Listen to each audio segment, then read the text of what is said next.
Destilēju pelašķi un savā 3 litru alambikā.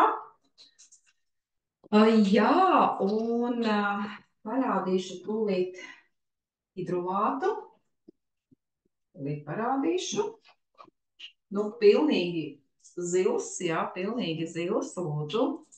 Tā kā šeit ir tik daudz ēterisko eļu molekulu, un tas ir pateicoties, nu, tā es viņu saucu dubultajai destilācijai, par kuru es stāstu kursā, un, nu, es viņu saucu par dubulto destilāciju, un tādu var iegūt ļoti, ļoti piesātinātu jebkuru hidrolātu.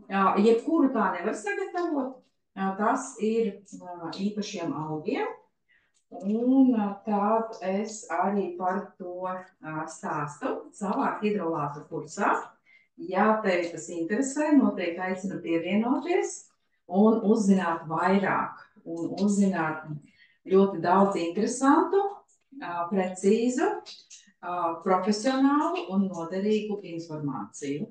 Un šī profesionālā informācija nepieciešama vienalga, vai mēs destilējam tikai sev, vai arī piedāvājam to citiem, jo mums katram ir nepieciešams kvalitatīvs produkts, un tad šāds hidrolāts ar tik daudz ēterisko eļu molekulām būs ļoti, ļoti dziedinošs, ir īpaši pelašķis, gan dažādiem dermatītiem, psoriāzei, ekzēmām, jūtīgām, alerģiskām ādām.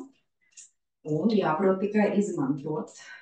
Jā, par produktu gatavošanu es stāstu dabiskās kosmētikas gatavošanas kursā un hidrolātu kursā par augu hidrolātu destilāciju.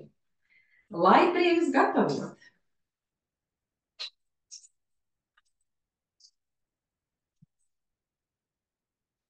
Nu, tagad variet stāstīt.